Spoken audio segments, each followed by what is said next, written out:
kuitisha kashi shediruko.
directeur wa sanctuaire.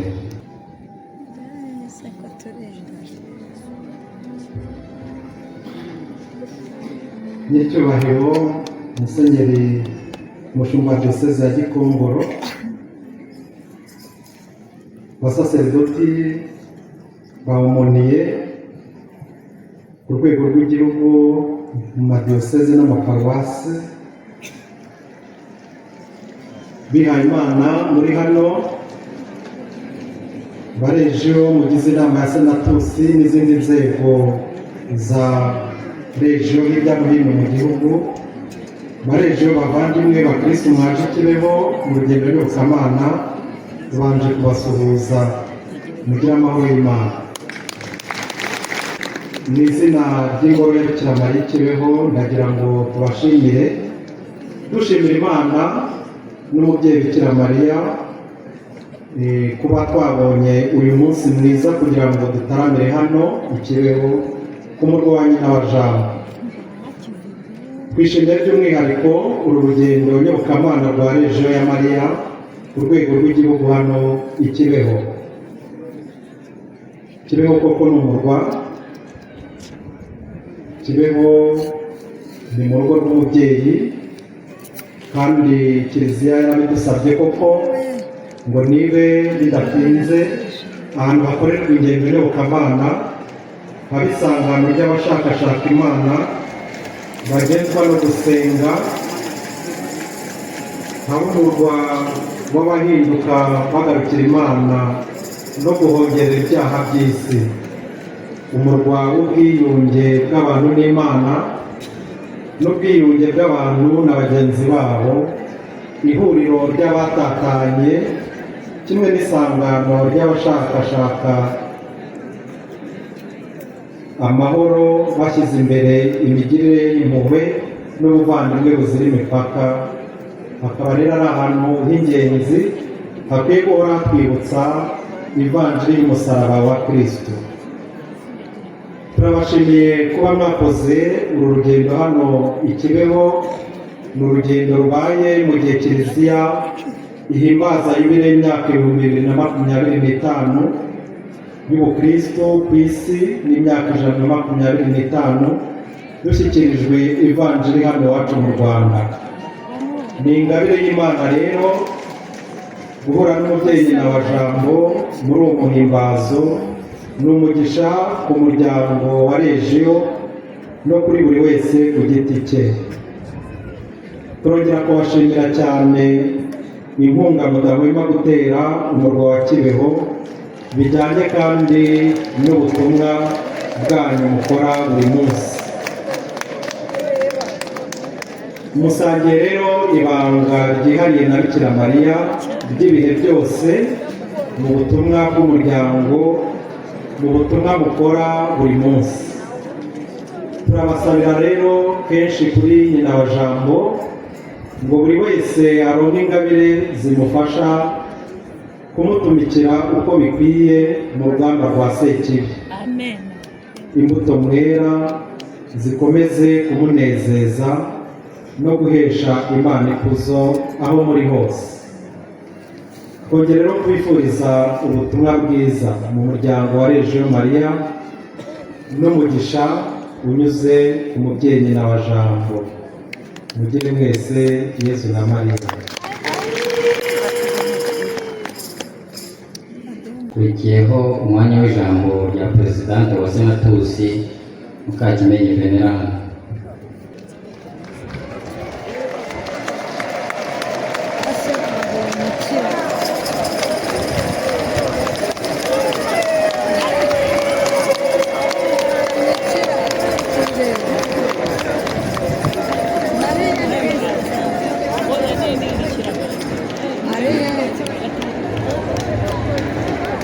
Nyiricyubahiro Musenyeri Umushumba wa Diyoseze ya Gikongoro, Nyakubahwa Musenyeri igisonga cy'umwepiskopi wa Gikongoro mukaba n'umuyobozi w'ingoro ya Bikira Mariya hano i Kibeho, Nyakubahwa Padiri umuyobozi wa roho wa rejeho ya Mariya mu Rwanda, Nyakubahwa Padiri umuyobozi wa roho wa rejeho ya Gikongoro, banyakubahwa abayobozi ba roho bari Mariya mu madiyoseze anyuranye y'u Rwanda, mu makomisiya, mu makuriya ndetse no mu maperezida, bihaye Imana, abajyanama bacu, barejo bavandimwe, Yesu Kristo akuzwe. Twaje mu rugendo ngarukamwaka, urugendo nyobokamana hano i Kibeho. Turashimira by'umwihariko umwepiskopi wa Gikongoro kuduhoza ku mutima, akaduherekeza mu gihe cyose tuba turi hano. Turashimira abashinzwe ingoro ya nyina wa Jambo, bamaze iminsi myinshi bakora amanywa n'ijoro kugira ngo imbaga y'Imana izahagere, ibintu byose byayifasha gusenga itekanye biri ku murongo. Turashimira abasaserdoti n'abihaye Imana badufashije mu myiteguro y'urugendo, none bakaba banaduherekeje.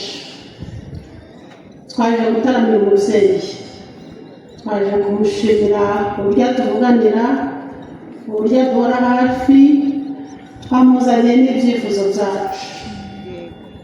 Mu gihe rero dutaramira umubyeyi, umugabekazi wa Regiyo Mariya, ntitwabura kuganira ku by'urugamba atuyoboyemo, tukibukiranya uko dukwiye gukora nk'ingabo ze. Uyu munsi turibanda kuri Presidium, urwego rw'ibanze rwa Regiyo Mariya, uko iteye n'uko ikora. Muri Presidium rero niho umurejo wese yinjirira, niho agaragarizwa iyobokamana rye, niho atorezwa ibikorwa byose by'ingabo ya Mariya. Presidium iba buri cyumweru, nta kintu na kimwe kigomba kwisibya.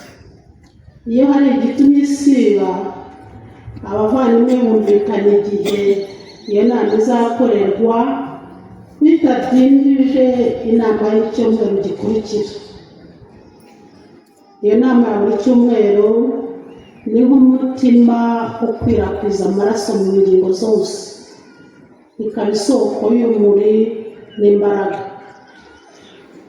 Umunsi n'isaha by'inama ya Presidium bigomba kugenwa neza, ntibibangamira abavandimwe ndetse n'abandi bazatorwa nyuma. Iyo nama igategurwa kandi igakurikiza gahunda yagenwe, ntikorwe jugujugu. Buri murejiyo ategetse kwitabira iyo nama ya Presidium ya buri cyumweru. Igihe hari abavandimwe bafite ingeso yo gusiba, tujye tubakurikiranira hafi, tumenye ikibibatera, hanyuma tubakemure hakiri kare. Gusiba inama ya Presidium ni uguteshwa ku nshingano, ni uguhunga urugamba rwo kurwanya sekibi, ni ukwivutsa amahirwe menshi, ariko ni no gutaba abavandimwe mu nama. Dufatane urunana, ubudahemuka no gukurikiza amategeko ya Regiyo, bitume dukomera ku rugamba rwo kurwanya umwanzi.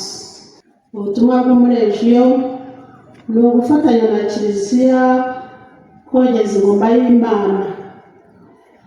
Ibyo kandi tunabizirikana igihe dutora umurejiyo, kuko igitabo gikuru cya Regiyo aricyo Manuel kitubwira ko utorwa kuba umurejiyo ari umukristo ufite icyifuzo cyo kuzuza inshingano ze zo gukora ubutumwa bwa Kiliziya, abarirwa mu muryango w'ingabo za Mariya. Ubutumwa ni inkingi y'umwikorezi ya Regiyo, nibwo buha Regiyo Mariya ireme, nibwo butuma igeza ku bantu inkuru nziza y'amizero, nibwo butuma tugaragariza abantu urukundo Imana idukunda twese, nibwo bwafashije Regiyo Mariya kwamamara ku isi yose. natwe dutega amatwi umugabekazi wacu, duhore twunze ubumwe nawe, tumwiyambaze kugira ngo duhakirwe ku mwana we Yezu, atwongerere imbaraga ku rugamba turiho. Uyu munsi dusaba umwete n'ubushake mu byo dukora byose, dusaba udahemuka ku isezerano twakoze, dusaba ubwitange n'ubutwari ku rugamba turiho. Ibyo ni byo bizamurikira abatubona, maze nabo bifuze kuza kwifatanya natwe mu ngabo z'umubyeyi Bikira Mariya. Yezu Kristo akuzwe.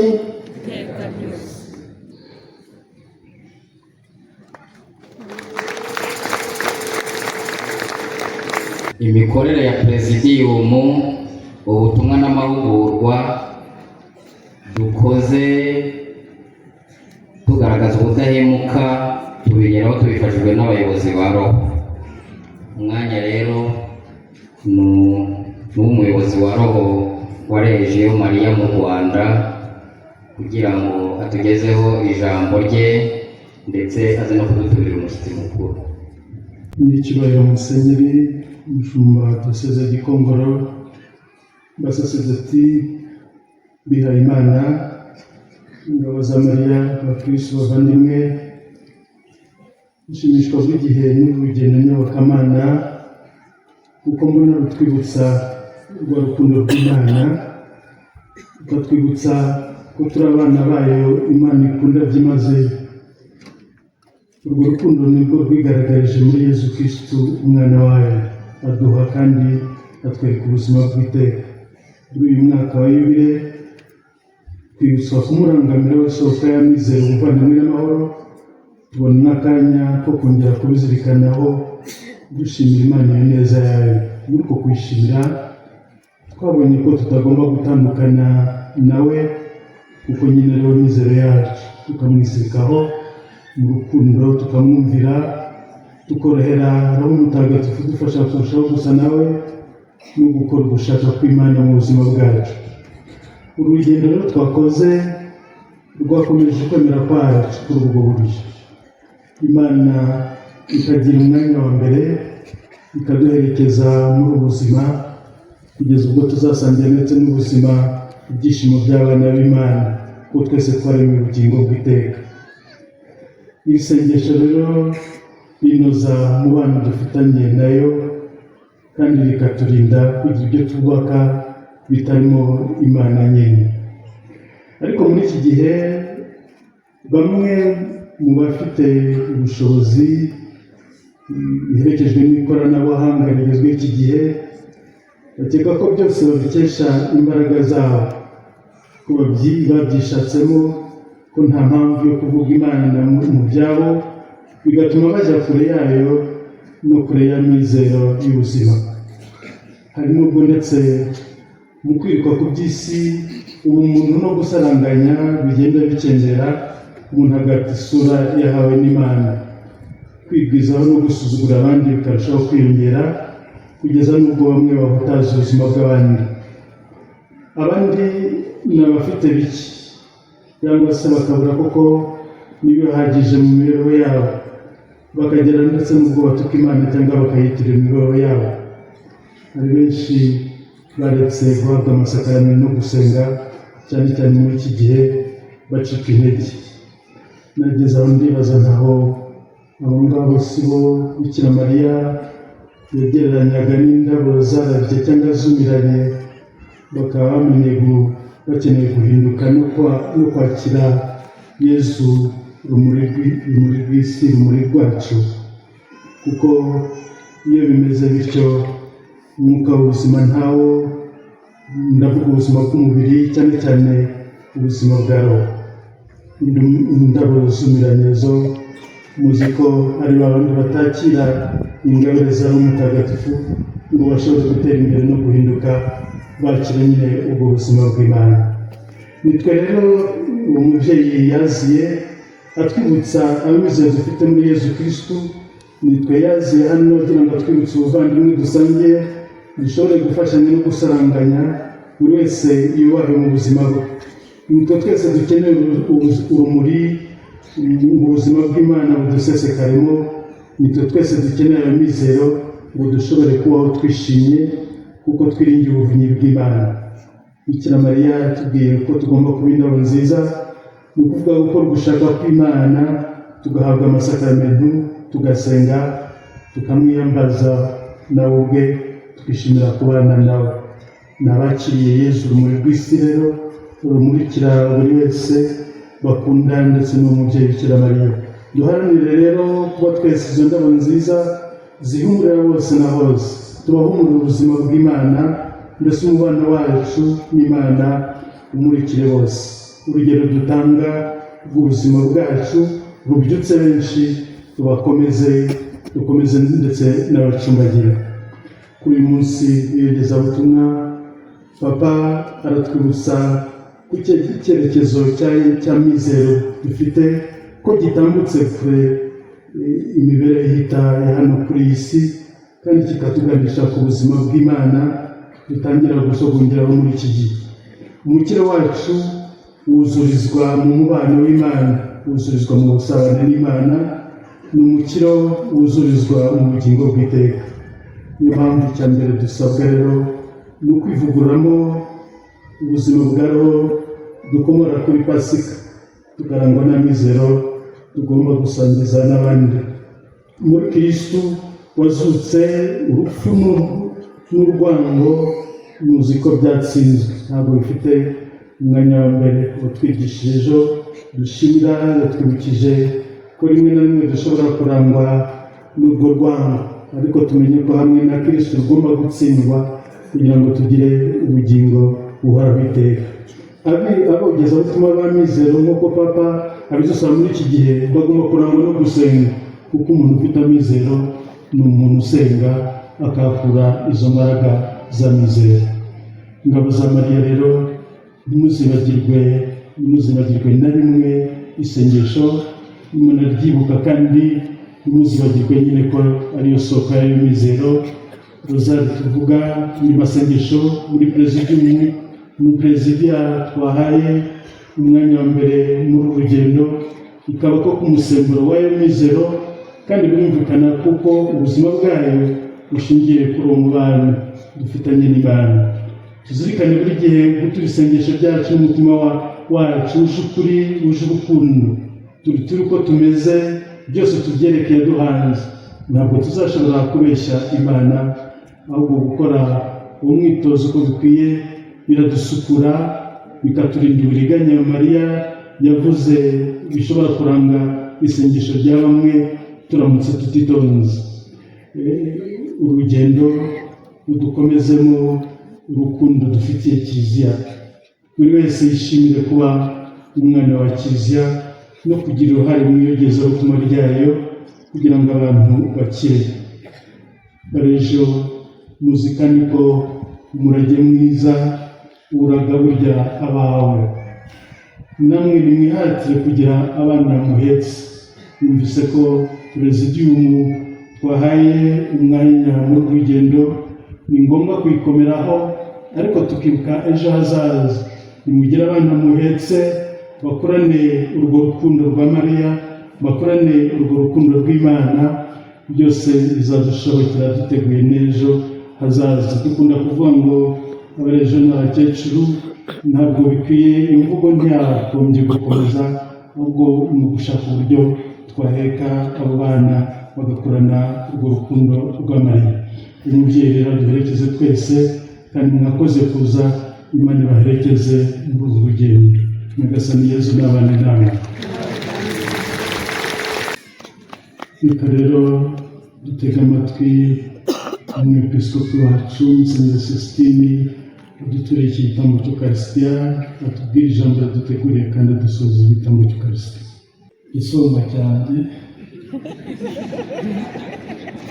abasaseredoti b'Imana,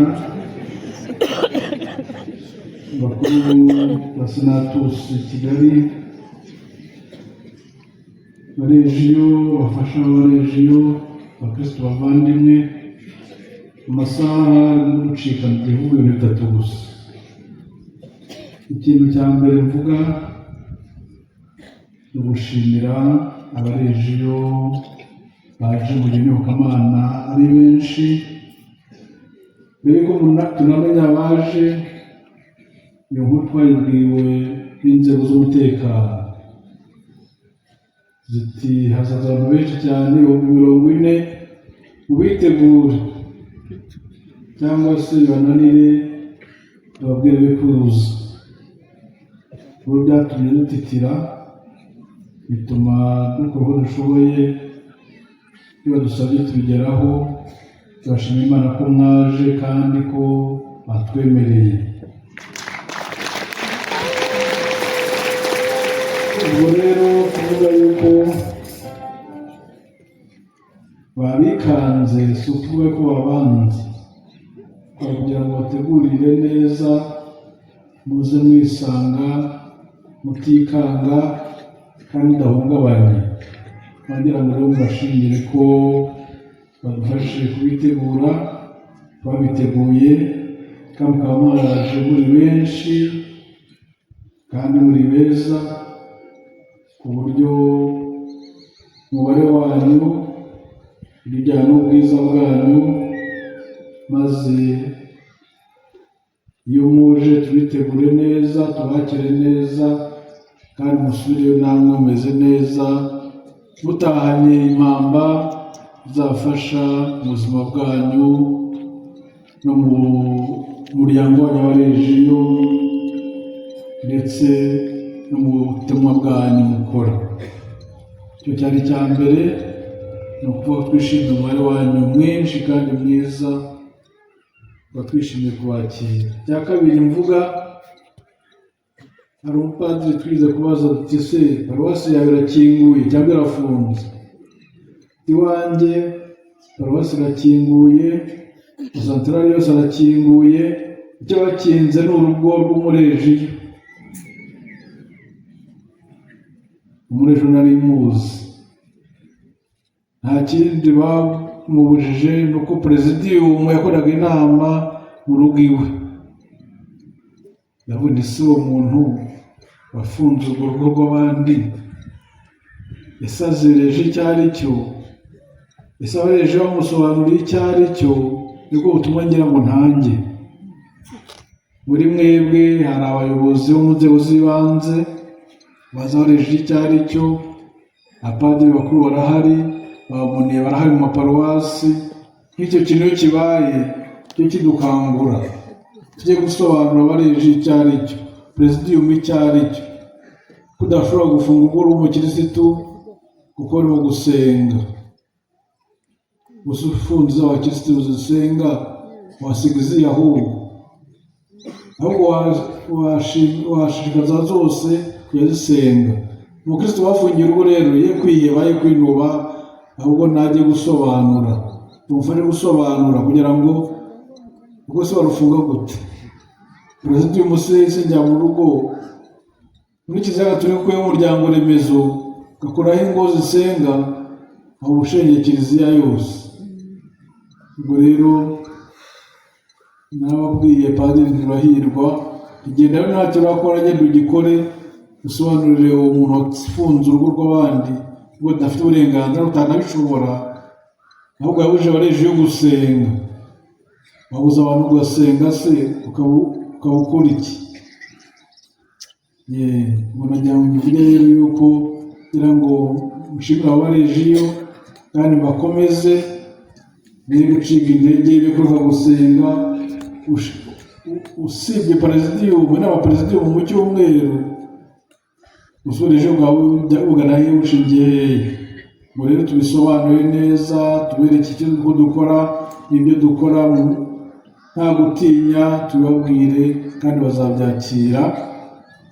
Nubwo paruwasi zifunze, tugomba gucika intege, gutera ubupagani, n'ubu dusengera watwemereye, kandi gutinya n'ibyo bibi, gutinyutse n'Imana yagutinyuka aba ari imbaraga, n'abandi bagatinyuka bagatinya kubuza umuntu gusenga. Icyo ni icya kabiri. Icya gatatu kugira ngo ndangirizeho, mwabonye ko Gikongoro turi abapadiri bakeya. Kubera iki? kubera yuko buri mupadiri asabwe gusoma misa ebyiri ku cyumweru na musenyeri arimo. Ndagira ngo nisabire, turi bakeya, iyo nisabire bazabisuzume si itegeko ntanze, ese nta kuntu urugendo rw'abarejiyo bakugwa ku wa 6.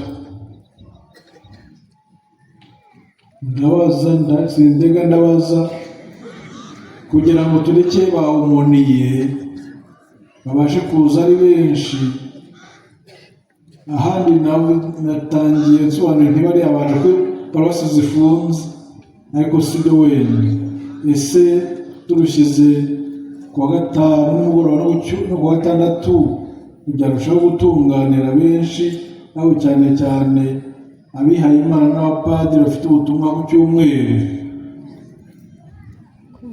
Ndangije rero bifuriza gusubira mu rugo neza, nishimiye yuko urugendo rw'Imana ruba mu kwezi kwa 10, ukwezi kwa rozari.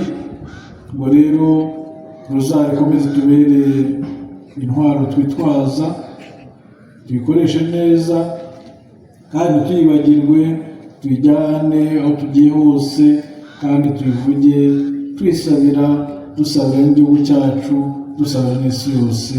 Murakoze, Imana ibahe umugisha.